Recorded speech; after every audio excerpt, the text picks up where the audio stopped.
pessoal, está começando mais um Fala Aí. Este programa é uma parceria dos alunos de Comunicação Social da Universidade Veiga de Almeida, campus Cabo Frio. E no programa de hoje nós estamos recebendo o aluno de jornalismo João Monk, que foi um dos produtores do documentário Merda. João, seja bem-vindo ao nosso programa, muito obrigada por estar aqui hoje. Fala um pouquinho pra gente por que o nome do documentário é Merda. Junto com o meu grupo, a gente ficou pensando num nome que definisse mais ou menos o que a gente estava querendo comunicar no documentário. E no documentário a gente fala justamente de um teatro com portas fechadas, sem público. Merda vem quando a gente lembra do significado da palavra merda dentro do teatro, que é casa cheia. A galera ia de cavalo para os teatros, então à frente dos teatros, quanto mais cheio ficou, mais merda tinha.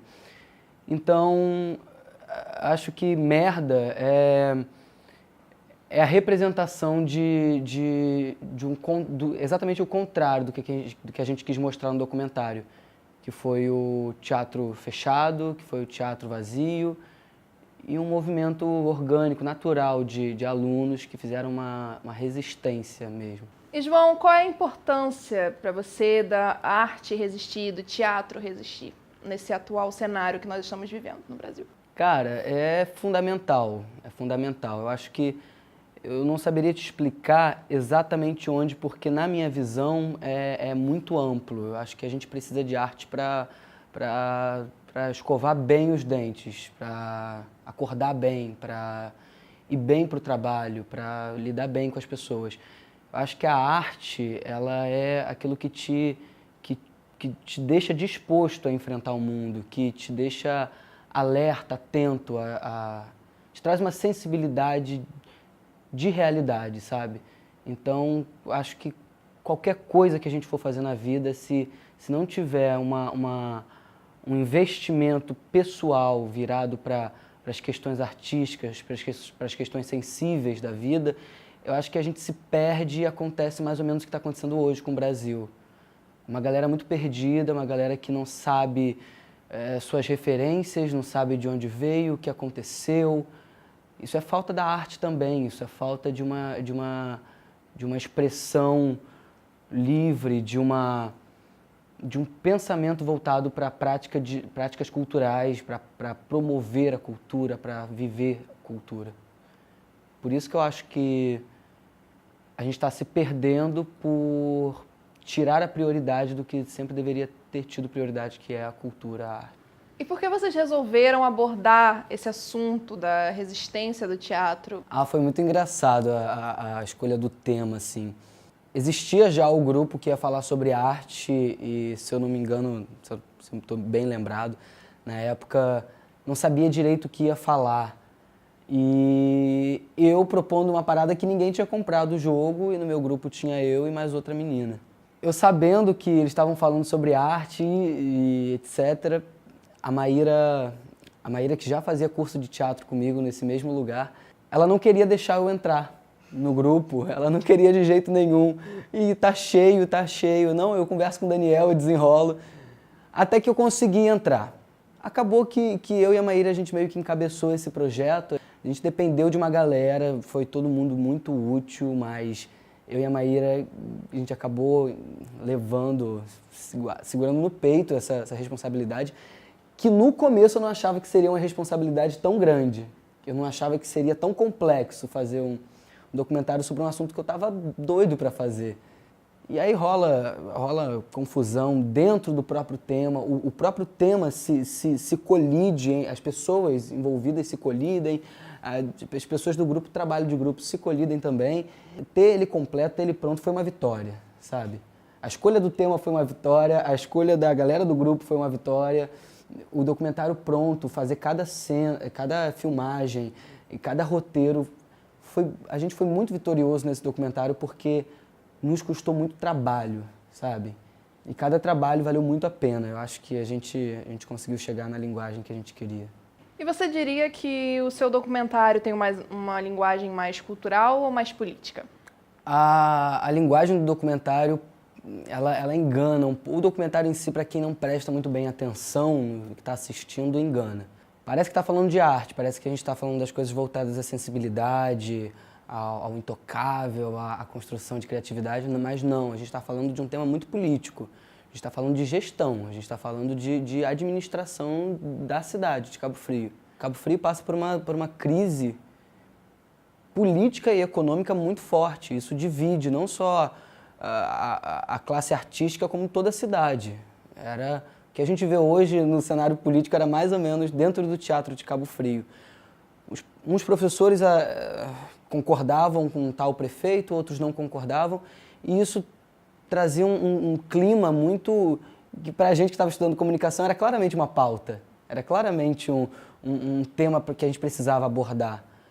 A ideia de fazer um Merdá voltado para a política é uma percepção muito óbvia do que estava acontecendo dentro de um curso que a gente já fazia. A gente não precisou nem de muito esforço para tentar tirar as nuances, as partes mais quentes, as partes mais frias do documentário, porque essa rincha, essa crise, o teatro fechando as portas, os alunos do curso de teatro limpando o próprio teatro porque o prefeito não repassava a verba. Então, quando a gente fala sobre arte no Merdá, não é sobre a sensibilidade, é sobre administração, é sobre política. A gente está falando de um governo que administrou mal a cidade, a gente está dedurando esse governo, que administrou mal a cidade de Cabo Frio e consequentemente, isso caiu no teatro. E o teatro sofreu muito na época. Não falar daquilo naquela época seria um pecado. Como foi essa experiência de vocês fazerem um documentário? Quais foram as maiores dificuldades que vocês tiveram? As dificuldades... Não, a experiência foi muito boa. Hoje, na faculdade, às vezes eu preciso de agitar alguma coisa ou ser mais prático numa coisa. Eu lembro da gente fazendo Merdá. E os métodos que a gente usou para tentar ser mais objetivo, para tentar ser mais claro, na linguagem, entre a comunicação do grupo, escrevendo roteiro. Então, a gente estava muito inexperiente ainda, a gente tinha acabado de entrar na faculdade. O Merdá me serviu como uma aula intensiva de como aprender na marra, porque muita coisa a gente aprendeu na marra. Então, a experiência foi boa. As dificuldades foram melhores ainda, porque a gente não precisava de muito esforço para ter um material muito ácido. A gente estava falando de política numa época que tinha uma Cabo Frio dividida, um teatro municipal dividido. Rolou, por exemplo, da gente entrevistar, a gente ter dois personagens para entrevistar. No meio da entrevista, enquanto um estava no palco dando a entrevista, o outro esperando para ser entrevistado, pelo que um falou, rola uma briga e a câmera ligada e os dois discutindo até que o outro sai do teatro batendo a porta e gritando. Eles pedem até um tempo para as câmeras sobem pro foyer, começam a discutir e a gente ouvindo tudo, uma torta de climão incrível e a gente não sabendo como lidar com aquilo. No final deu tudo certo. A gente perdeu um personagem, que foi o cara que saiu batendo a porta, mas a gente conseguiu, com um outro personagem, de uma outra maneira, uma leitura mais pacífica, vamos dizer assim. O documentário trata sobre descaso, o documentário trata sobre falta de importância, sabe? A arte, a cultura.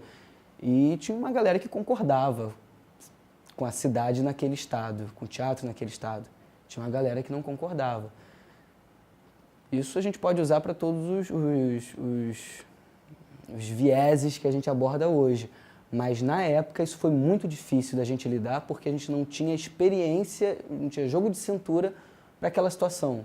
Era novo para a gente como estudante de comunicação e era novo para a gente como gente lidar com a discussão a câmeras ligadas. Na edição, isso foi mais sensível ainda, a gente precisou peneirar bastante o que a gente ia pôr, mas sempre num clima de pacificação. Que é isso que a arte propõe, né? João, então, para a gente finalizar, dá uma dica para os novos alunos que farão documentários daqui para frente. Não abordem política, pelo amor de Deus, porque é muito delicado falar de política Se vocês estiverem assistindo isso em 2018, piorou, não abordem política mesmo. Cuidado com os personagens, delicadeza ao tratar as pessoas que você vai. Estejam preparados nas perguntas para as entrevistas, façam bem um roteiro, não cheguem na ilha de edição sem nada muito mais ou menos pré-editado. São dicas básicas da comunicação, tratar o outro bem e organização. Eu acho que a gente aprendeu um pouco na marra, isso mais ou menos. Mas eu acho o que o mais interessante, Natália, é que o Merdá ele abordou uma questão tão complicada na época de uma maneira sutil. Eu acho que o legal da comunicação, do audiovisual, é a gente saber falar de várias formas a mesma coisa, sabe? Então a dica que eu dou é essa, treinem essa forma de falar de várias formas a mesma coisa. O recorte é essencial. João, muito obrigado por ter aceitado o nosso convite, por ter vindo aqui hoje esclarecer pra gente como é que foi esse processo que vocês tiveram fazendo Merdá. Nada, eu que agradeço. E o Fala Aí de hoje já está terminando, mas se você quiser rever este e outros programas, é só acessar o canal da Agência Experimental de Comunicação da UVA Cabo Frio. A vocês que estão em casa, muito obrigada pela participação e assistam agora ao documentário Merdá. Tchau e até a próxima. Tchau.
E ali na porta estacionada, ali parado, ali amarrado, o animal mijava e cagava naturalmente.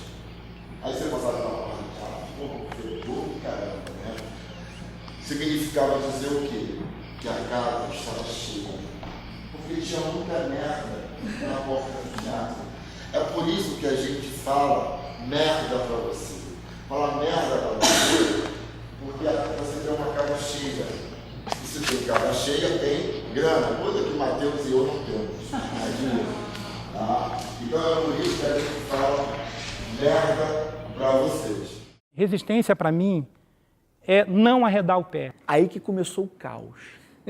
Para mim é o seguinte, se voltar atrás, só se for para pegar impulso, para ir mais para frente ainda. Então eu não desisto, eu não uso a estratégia do boicote, eu não abandono meus companheiros. Resistência é informação. Quando a informação chega na cabeça da pessoa e ela sabe que aquele docinho artesanal que ela faz lá no canto da Praia do Siqueira é único, ela vai se valorizar. E quando ela sabe que existe uma lei que pode, um edital que pode fomentar patrimônio imaterial de doces artesanais, de gastronomia artesanal no interior do estado do Rio, ela entra no edital e ganha esse edital. Ela recebe um financiamento público. A informação precisa chegar até as pessoas. Informação é poder, cara. Não é à toa que as pessoas seguram essa informação, vendem informação. Outra forma de resistência é se organizar em grupos de teatro, através dessa organização, fazer teatro de protesto, questionar a política, questionar a sociedade, questionar os padrões da sociedade, desafiar os tabus. Que fala muito de poder público, fala muito de sociedade, mas esse tripé é feito por quem? Pela iniciativa privada. As empresas, os comerciantes, as universidades de Cabo Frio não entram com nenhuma participação financeira em nada. E quando entram, é uma merreca desse tamanho e diz que está ajudando. Não encara como valorização da marca, como contrapartida e como responsabilidade social. Porque lucra no lugar. Se eu lucro no lugar, se eu tenho 2.000 alunos numa cidade, eu tenho que financiar um projeto público daquela cidade, eu tenho que financiar um projeto social daquela cidade, eu tenho que gastar naquela cidade. Não pegar o dinheiro e levar para a minha matriz. É isso. Resistência aqui é produção. A gente tem que produzir. Quem tem que sobreviver com arte, ele acaba desenvolvendo uma série de talentos, né? Porque a gente precisa sobreviver. Porque eu fui autônomo minha vida inteira. O que eu puder fazer, na verdade, no meio artístico, você acaba dizendo sim para tudo, para depois ver até se você sabe fazer. Porque você precisa pagar suas contas. Eu acho que assim, a vida de um cidadão de segunda classe é assim, sabe? Você recebe, às vezes você não recebe, mas você tem um ideal. Você tem um objetivo, você tem uma razão para viver. Numa cidade de interior, você conhece as pessoas. Então, Joãozinho gosta do seu quadro, Mariazinha adora seu desenho, ele bate na sua porta às vezes e fala, eu quero um desenho para o convite da minha filha. Numa cidade grande, isso é muito mais difícil. Fora do seu país, isso é muito mais difícil. Ah, mas a Europa tem um desenvolvimento XYZ e tal. Cara, lá você ganha em euro, mas você gasta em euro. Eu tenho algumas coisas legais, assim, por exemplo, o cara viu todo o movimento do Oficena na internet e falou, pô, o que é isso? Eu falei, não, isso é um trabalho que nós fazemos, é um trabalho de resistência e tal. E ele passou, aí ele falou assim para mim, é até emocionante, assim, eu não posso revelar. Aí ele falou para mim, pô, que lindo o seu trabalho, o que eu posso fazer para ajudar? Aí eu falei para ele, olha, eu estou sem salário e tal. E ele passou a me pagar um salário, ele me pagou um salário mínimo durante 6 meses.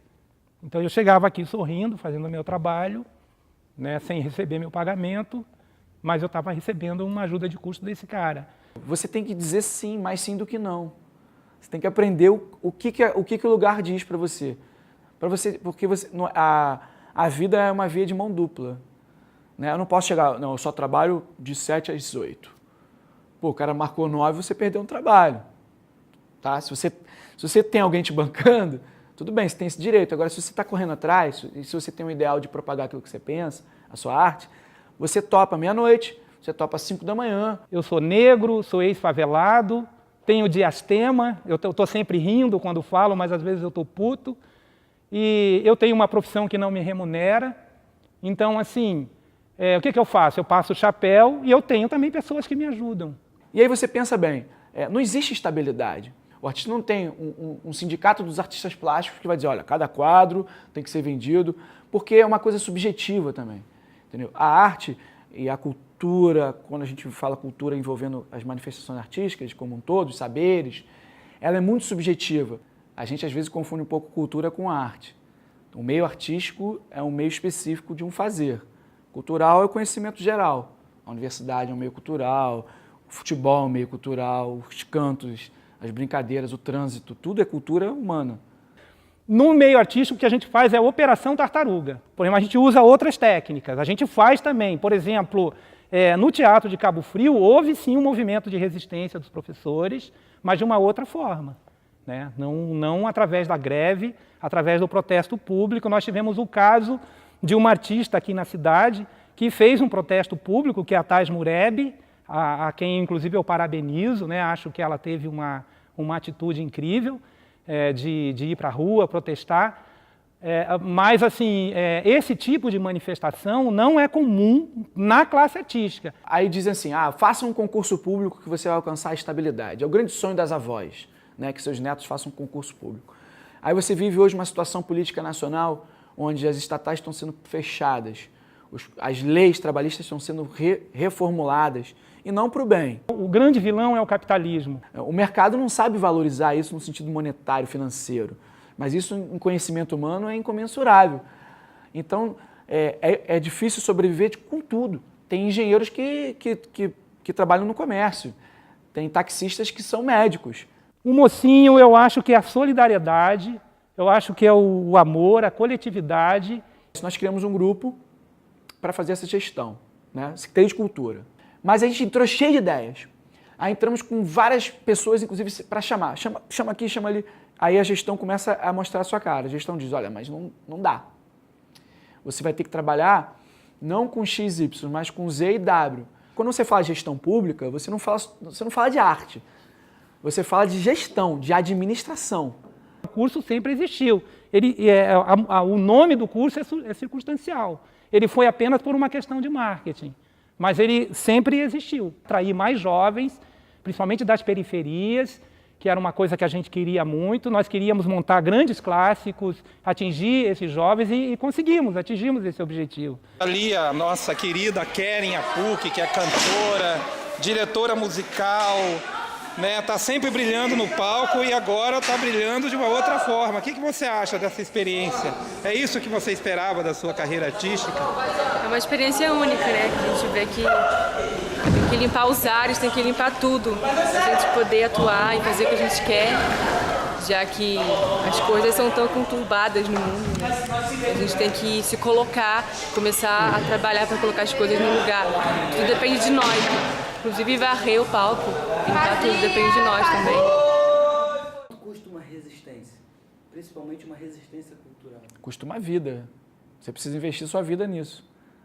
A poesia, a arte, acreditar em valores que você quer divulgar é a sua vida. Se você não acredita em nada, você sobrevive.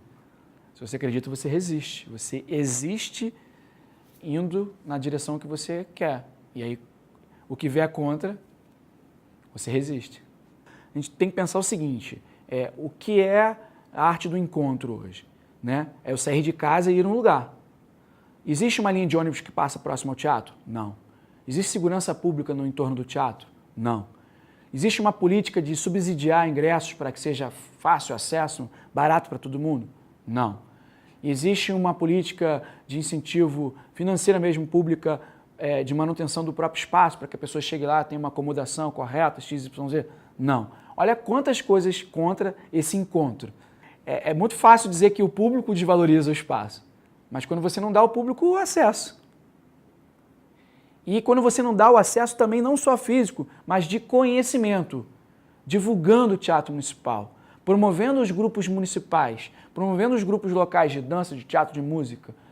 Onde? No espaço público. A primeira onda de dificuldade foi a onda de encontrar o espaço sucateado. Então a gente entra num espaço para geri-lo e você percebe que não há uma gestão de continuidade daquele espaço. Então você já encontra ele, opa, como é que eu faço? E aí, diante desse ideal de fazer com que o palco brilhasse, a gente fez o quê? A gente fez uma super ocupação do teatro. Nós tivemos na estatística que a gente tem nos últimos 4 anos do teatro, uma ocupação de mais de 80% dos dias. Tipo, de segunda a domingo, ficava segunda e terça e às vezes umas quartas livres. Então tinha espetáculo o tempo todo. Aí isso provocou um problema, porque as pessoas começaram a ir mais, e aí com mais uso, a mais degradação da utilização do espaço, sucateamento do equipamento, né, a mais gente.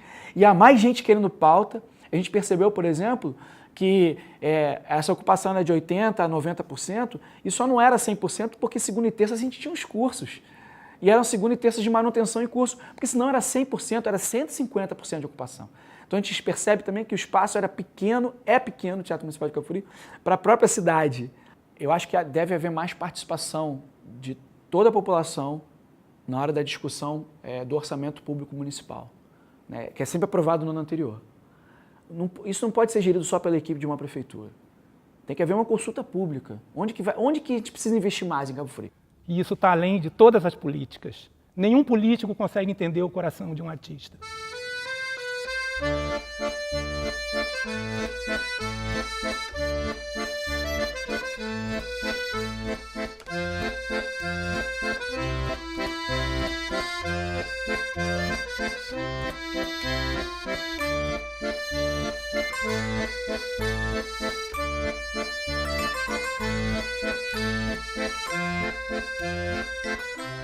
O FESC não é mais um festival de esquete, né? O FESC é um festival de arte. É um festival que reúne cenas, espetáculos de curta duração de teatro, né? Esquete. É basicamente isso. O FESC surgiu como um festival de esquete, mas desde o seu início sempre teve muitas outras vertentes artísticas no palco. A gente sempre convidou dança, circo, performance, poesia. E hoje se tornou um grande festival de muitas artes, com o pano de fundo ainda com as cenas, né, com os espetáculos de curta duração. Mas, além disso, tem música, shows, performances, poesia. Então, é um grande evento, um grande encontro de arte. 2017, vamos para 15 anos de festival. 2016, o FESC foi resistência, foi a nossa hashtag, foi a nossa campanha. Ele não ia acontecer, a gente não tinha dinheiro, não tinha condições nenhuma. A gente fez com o coração e com a doação de muitas pessoas. Tudo que culminou no 14º FESC, né, toda essa resistência, esse cansaço, foi em conjunto com esse coração das pessoas que trabalham com arte, que acreditam naquilo. É um festival que tem uma tradição e tem uma história, não só na cidade, como no estado e no Brasil todo. Então, um ano sem dinheiro, um ano sem premiação, um ano sem recursos, vieram grupos do Brasil todo, trabalhando em equipe de altíssima qualidade, voluntários. Há um desgaste, há um custo muito grande disso tudo, financeiro, psicológico, emocional, mas há um ganho muito grande nisso tudo. Um ganho poético, um ganho da arte, um ganho do viver, do fazer. Porque a gente é na vida aquilo que a gente vive. Quem viveu o 14º FESC, viveu. Quem perdeu, vai escutar, vai se ouvir falar. Há patrocinadores, há empresas em Cabo Frio que já entendem o FESC como um investimento e como uma boa contrapartida para aquele trabalho que eles fazem e são parceiras. A gente não pode negar, essas pessoas são incríveis, são empresas muito bacanas, né? Só que existe também uma complementação disso que a gente necessita, porque há um custo muito alto, que é o poder público, municipal, estadual e federal. Né? Nós entramos com várias, em todo ano a gente manda para vários editais, para leis de incentivo, para tudo. Nós já ganhamos no 8º FESC, nós ganhamos Miriam Muniz, Funarte.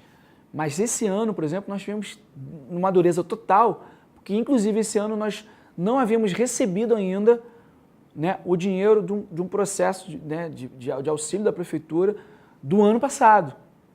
Então nós ainda devemos dinheiro do dinheiro do passado, entendeu? E tivemos que fazer esse ano, se ainda pagaram no passado e já começando a dever esse ano. Então tivemos que fazer camisas alternativas, né, com stencil, troféu de MDF. Entendeu? A camisa, por exemplo, a gente comprou no dia camisas pretas, eu fiz o stencil, né, e usei color jet, tinta acrílica, e fazendo na hora as camisas chegando e pintando, identificando. Todo mundo curtiu, ficaram lindas na foto. Inclusive teve uma coisa muito interessante que a premiação começando lá embaixo, a cerimônia, e eu terminando de fazer o troféu lá na sala, com a caneta poscazinha, fazendo os desenhos, personalizando. Cada troféu foi único, foi uma obra de arte personalizada.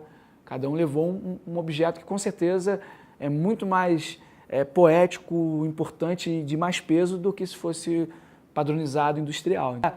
Nós somos guerreiros. Não, nós somos sobreviventes de um retrocesso. De um país que vive hoje sem o Ministério da Cultura, de uma cidade que vive hoje sem uma Secretaria de Cultura. Então, esse é o retrocesso, de uma Secretaria de Estado de Cultura que também está sendo sinalizada para acabar agora. Então, olha só, os governos e a população não grita nessa hora, não bate panela nessa hora. Mal sabendo que o cara que desenha uma panela é um artista.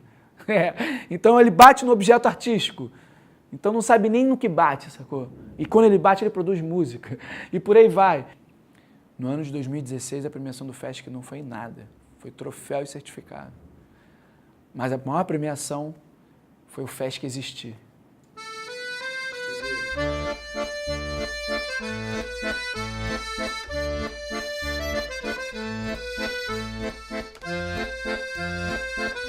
Nenhum político consegue entender o coração de um artista.